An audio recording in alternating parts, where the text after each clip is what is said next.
G'day to all my friends and family, and welcome to Jim's 5am Club. It's Sunday afternoon, and I'm thinking about just pumping out just the one 5am Club for today. For those who are not aware, I've reached my 1,000 goal, and I can take it easy now, so I'm not pressured to try and do 5 or 6 or 10 a day. I'll just try and do maybe 1 a day or 2 a day, but just take it easy and enjoy the process a lot more now. I had my COVID-19 vaccination on Friday. I had the AstraZeneca because that was all that was available for my age group. And I can tell you, I've had absolutely no side effects. I feel good, I feel strong, I feel healthy, and I feel relieved that I've taken the decision. And at least I can now express my social responsibility of doing the right thing and supporting this movement to try and give us some additional movement and freedom to live a new normal where possible. Anyway, what I want to do is I want to take you through a book summary today entitled Latebloomers. It's a topic that I absolutely love. And the author is Karlgaard. So, and as you can understand, this book is all about, I guess, expressing the concerns that we all have over the years, that culturally here in Australia, and I guess globally, people are very, very pressured to try and achieve as many big things as early as they can in their lives, and not give themselves the time and the space to grow and develop at their own unique pace and to achieve their calling within a reasonable sort of time frame. So the author here kicks off with a quote from this book where he basically suggests that we are all individuals who develop at a very different individual pace. We've all got different individual paces of growth and development. So we need to somehow battle the cultural preoccupation, as they say it, of achieving success early in life. And especially Australia, we have this preoccupation on emerging talent and trying to support people who are emerging and who are new and push them to heights. And we've got no respect nor appreciation for the people who achieve their talents later in life.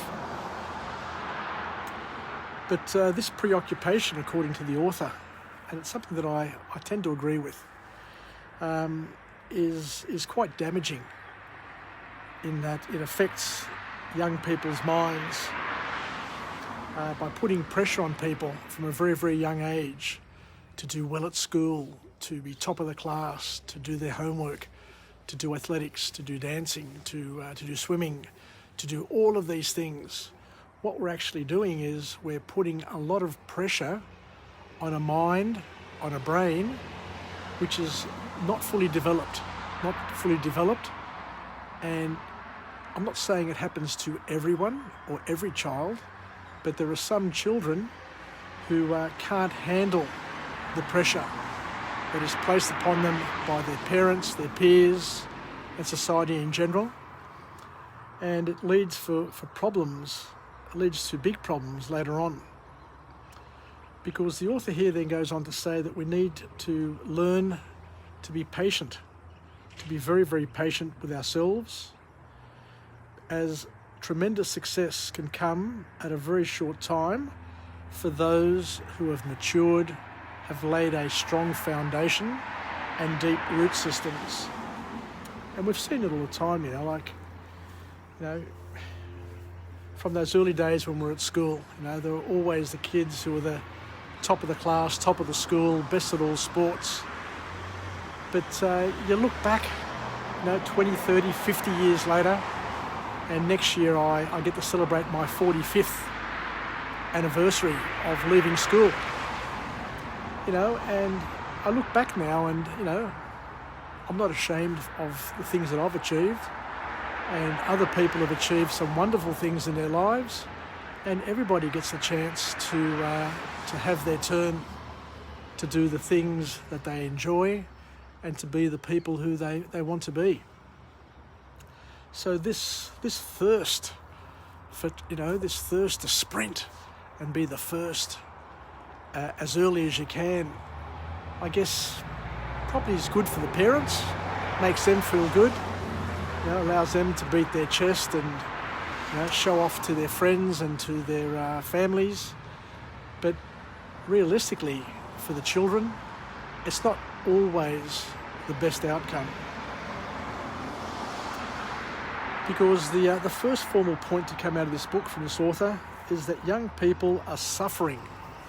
Young people are suffering more so now than ever before from the new standard of early achievement, putting pressure, significant pressure on young minds to overachieve over and over again for year upon year upon year.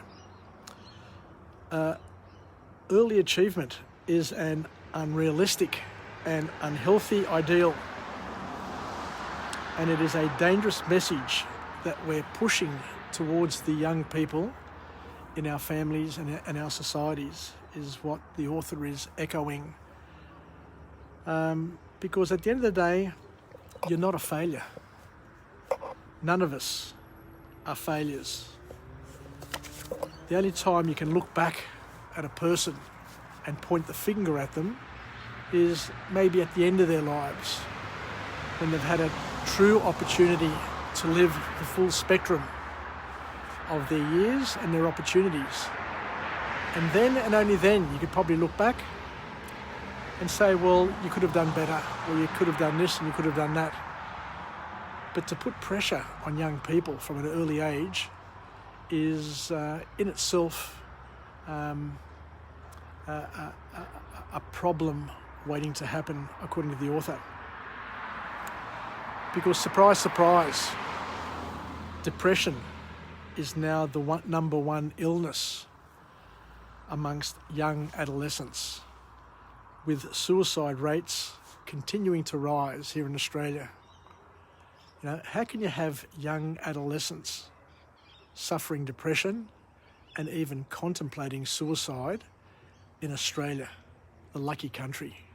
It's just mind-boggling and very, very disappointing. But what the author says here is that what has brought this about is that we've gone and done a huge shift in the way we live our lives. And the author describes it as we've made a shift from intrinsic goals to more extrinsic goals and outcomes. So an intrinsic goal is something that you hold inside of you, where you focus on your own personal growth and development, and it's something which is internal, it's personal, and it's driven by you. You're the main actor in that goal, and you set the pace that you want to set, and you reap the benefits or the punishments. Extrinsic goals and outcomes are basically the things that society thrusts upon us, and it's based on how you look. So instead of focusing on your own personal development, it's how you look or how you look to others. And with Facebook now, social media, we can create an image which is spectacular. We can all look sexy and appealing and a lot more interesting than what we really are. But, it's all about extrinsic. There's how you look, the test scores. People just want to focus on your results, the scores, your test results at school, the money you've made, how much money are you making, what's your salary, or all the material things that you're surrounded with, the toys, the cars, the labels, the pretty girls or handsome men, or your social circle, or, you know, how many likes you get on Facebook or Instagram. You know what I'm getting at. It's all very, very shallow, and this is causing deep-seated problems amongst people, especially during their formative years when they're growing and developing. So the next thing that the author talks about is something that I really, really enjoy, and it talk about how the brain and how the development of people is different depending on what age they're at and what stage in life they're at. The author here reminds us that the rate of mental progression differs from person to person, and we need to appreciate that. You know, not all 15-year-olds have the same level of maturity. You know, not all 25-year-olds have the same level of maturity. But one thing that we can be a little bit more sure of is that when people get to about 30 seems to be the sweet spot in terms of age. When people get to about 30, scientists tell us that at the age of about 30, that's when our brains are generally fully developed, or the capability of it being fully developed comes by the age of 30. And just an aside here, I know that in the old Jewish times, the Hebrew times, that the Jews always considered that a person came of age when they reached 30. The Greeks as well thought that between 25 and 30 was when a man became, you know, a true man. You know, it's more than just your brawn. It's more than just your energy level. It's a level of maturity that comes with age. And it's interesting to note that Jesus commenced his ministry at what age? He commenced his ministry when he reached 30. Pretty interesting, isn't it? That science today are able to quantify and qualify the fact that the brain reaches its mental maturity and full development at around 30 years of age. And to look back over the years and to see that there are people such as Alexander the Great, Jesus, and many leaders who around about the age of 30 is when they reached their peak, or they were able to at least get to a level where they could springboard from there and make the greatest impact and be the greatest influence on the world around them. So what happens? Why does it take 30 years for the brain to fully develop? And this I didn't know. What the author here says that the brain matures at the age of about 30, and that is the age where you get your fully functioning cognitive functions. And how can this be? Science tells us that the prefrontal cortex, which is a part of your brain, the prefrontal cortex is the last part of the brain to fully develop. And this part of the brain, the prefrontal cortex, is the part of the brain that is responsible for planning, listening. So the last part of the brain that develops, and it develops at about 30, is the prefrontal cortex, which is responsible for planning, problem solving, and rationale and logic. So very, very interesting. So what the author here calls us to action, and he says we need to let kids bloom at their own pace and to make sure that they do what interests them. So put their best interests at first, and give them time to grow, develop, and become the person that they're destined to become. Because one of the big challenges we all face is that we've got societal expectations that hold us back from taking our time to reach our potential. So we need to take the responsibility ourselves. So for young people, push back on people who try to push you too hard all the time. Not everybody is ready to grow and expand at a phenomenal rate. Sometimes it's better to lay a strong foundation, to lay a deep root system so that you can expand and leverage that and grow very, very quickly. Just as an example, a beautiful metaphor that I've always loved, and I heard it many years ago when I was at an Anthony Robbins seminar. I heard it from Steve Covey. I heard Jim Rohn talking about it. And they talk about the Chinese bonsai, not the Chinese bonsai, the Chinese bamboo plant. And they say that for the first few years, there is no sign above ground that plant is growing. No sign whatsoever. But what is happening underground is that the bamboo is growing deep and across and laying its massive, massive root system. And then overnight, you get these massive bamboo shoots shooting up and then just taking over the area that they're in. And it happens in a blink of an eye. But the reason why it happens in a blink of an eye is because the foundation has been set. The deep, networked root system that will feed this tremendous growth is in place as well. So we can use that to help us understand that in order for us to grow and to be solid in our outcomes and in our development, we need to do it at a pace that suits us and to do it how it benefits us and how it's useful for each and every one of us.